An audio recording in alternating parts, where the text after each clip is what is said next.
Hello, my name is Johan van Waart. I'm a Dutchman who's adopted the grave of Charles D. Horn, or Dave Horn, as he was known to everybody from school days onward.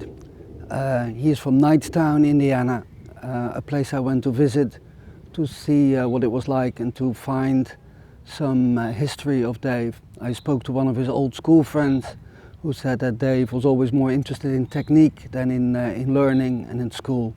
And there's a great story about him putting kerosene in a Model T Ford and putting smoke down the high street of Knightstown, Indiana.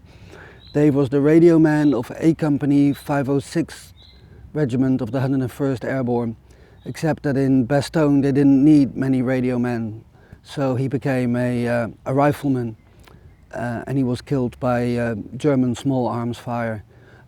As also described in the great books by Don Burgett. Dave is buried in Margraten, although he's the only 101st 506th Regiment paratrooper who died in Bastogne, and that's because he's buried next to his brother Harry, who died in April 1945 in Germany. Dave and Harry's pictures are in the hallway of the library in Knightstown, Indiana.